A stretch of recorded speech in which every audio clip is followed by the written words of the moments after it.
Bonjour, je suis contente que tu es là. Aujourd'hui, les marionnettes continuent à nous présenter leur idée de ce qui s'est passé vers l'an 1. Pas vers l'an 0. Non, parce que je me suis trompée. Il n'y a pas d'an 0. Donc, selon le calendrier julien qu'on suit de nos jours, c'était vers l'an 1. Et les marionnettes continuent à nous présenter leurs idées. Bonne écoute!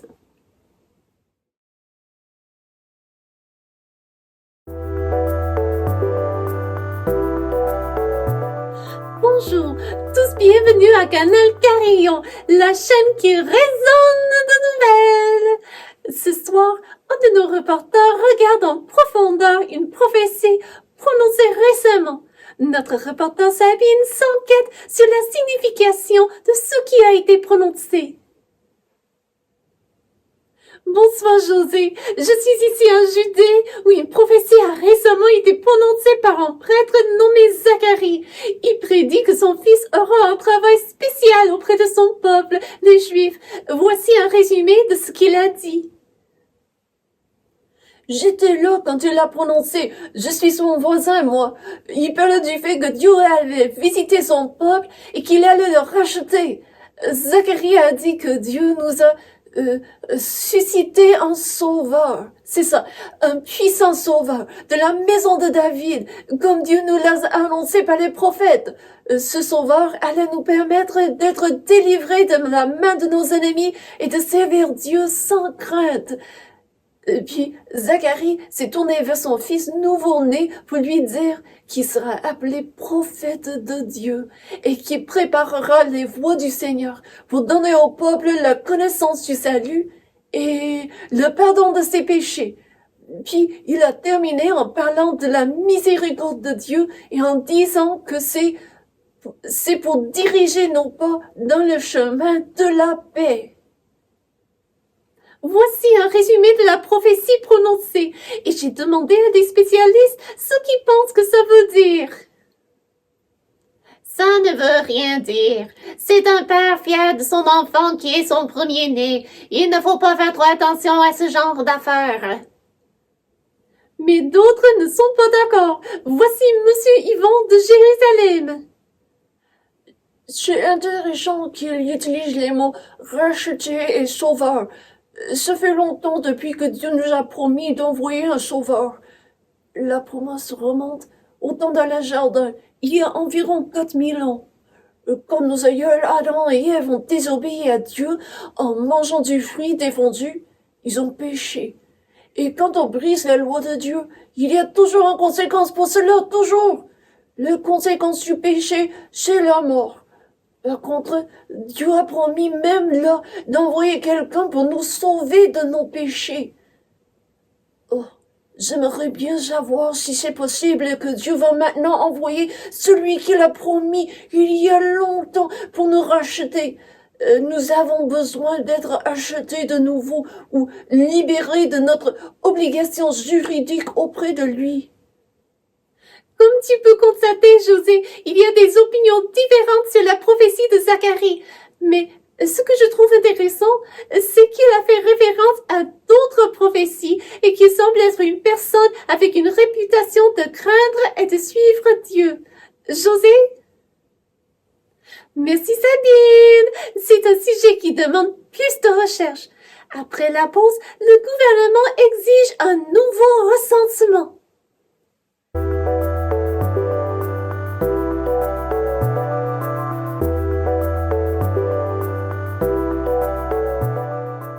Rebonjour! Le gouvernement a récemment déclaré qu'il y aura un nouveau recensement dans l'Empire romain. Tout citoyen doit retourner au village d'origine pour se faire inscrire. Notre reporter romain a plus de détails là-dessus. Oui, José, le gouvernement romain a décidé de faire un nouveau recensement de la population, où tout le monde doit être compté au village d'origine. J'ai passé du temps avec un jeune couple à Nazareth qui se trouve devant un retour au village familial. Oui, nous devons faire le voyage jusqu'à Bethléem parce que je suis de la famille de David. Est-ce que vous voulez faire le voyage? Si je le veux ou pas, c'est ce que César exige. Donc, nous y irons sous peu. Est-ce que c'est long le voyage pour vous? Pas trop long, mais pas assez court. Je suis actuellement en recherche d'une caravane pour aller avec eux. C'est plus sécuritaire de voyager en caravane, vous savez. Il y avait une caravane qui partait cette semaine, mais j'ai décidé d'attendre encore un peu. J'ai du travail à terminer, puis je veux m'assurer que la route choisie par la caravane ne sera pas trop difficile, parce que ma femme attend un enfant. Oh, félicitations! Donc, vous vous préparez pour faire un voyage jusqu'à Bethléem? C'est ça. Ma famille vient de là. Je suis descendue de la famille de David. Et que pensez-vous faire une fois arrivés? Nous allons nous faire héberger par un parent en attendant le recensement. Je connais du moins un qui habite dans la famille. Mais parce qu'il y aura beaucoup de personnes retournant aux villes d'origine pour le recensement, n'avez-vous pas peur de n'y trouver pas de place? Non, je ne m'y soucie pas. Selon la coutume, on doit accueillir même les inconnus. Donc nous trouverons une place. Et pour le recensement, que pensez-vous de cela? Nous allons y participer comme on nous a dit de faire. Excusez-moi, mais je dois retourner au travail. Voici, José, ce qui arrive dans la plupart des maisonnées dans l'Empire. Des familles se préparent pour faire un voyage de retour au village d'origine. Est-ce que tout le monde va quitter son foyer pour retourner au village d'origine? Oui, selon l'édit de César, tout le monde doit retourner au village d'origine. Si on y habite déjà, on n'a pas besoin de quitter sa maison, bien sûr. Mais, comme tu peux constater, ce n'est pas le cas pour la plupart de la population. Romain, qu'arrive-t-il avec les couples qui viennent de deux familles différentes? S'ils appartiennent à des familles dont les villages d'origine sont éloignés, que doivent-ils faire? Est-ce que l'édit du gouvernement a parlé de cela? Selon nos recherches, dans un couple marié, c'est le village d'origine de l'homme où on doit aller pour se faire compter pour le recensement. Voilà pourquoi ce jeune couple doit retourner à Bethléem, village d'origine de l'homme. Romain, le jeune homme Joseph a mentionné que sa famille allait le recueillir. Avez-vous regardé en profondeur ce coutume d'accueillir la famille? Oui, José, j'ai rencontré un homme en Judée qui avait ceci à dire. Oui, on accueille tout le monde. C'est la tradition. C'est notre façon d'obéir au commandement de Dieu d'accueillir l'étranger. Même quelqu'un d'inconnu aura un repas et une place pour se coucher, selon notre tradition et selon l'exemple de nos ancêtres. Devez-vous vous déplacer pour le recensement à venir? Non, j'appartiens à ce village, donc moi et ma famille, nous restons ici. Est-ce que vous pensez accueillir votre famille et des inconnus?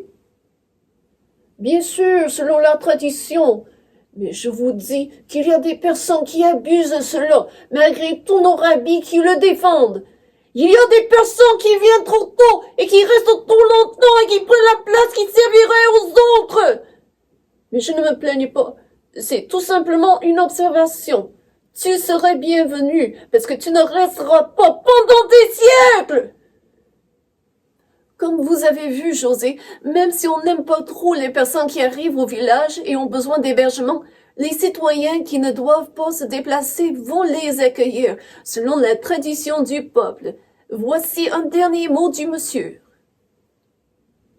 L'hôtellerie est déjà bondée. Nous avons 3 familles qui dorment en haut, dans la meilleure place. Puis, il y a d'autres qui dorment dans la cuisine avec moi et ma famille. C'est bien de passer du temps avec la famille, pourvu qu'ils nous quittent après le recensement et nous laissent notre maison. Parce que dormir dans la cuisine, c'est déjà quelque chose. Mais il y a tellement de familles que nous nous sentons à l'étroit, même dans la cuisine. Il ne restera bientôt plus de place, sauf à l'étage inférieur, avec les animaux. Et ce serait bien plus tranquille là, loin de certains. Mais ce n'est pas grave. Nous sommes contents que Dieu nous a bénis avec les moyens de pourvoir aux besoins d'autres. Donc, le peuple va toujours suivre la tradition malgré l'inconvénient de cela pendant ce temps de recensement. José? Merci Romain. Nous continuerons à suivre les développements du recensement ici au canal Carillon qui fait résonner les nouvelles. Merci d'avoir choisi de passer votre soirée avec nous. Jusqu'à la prochaine.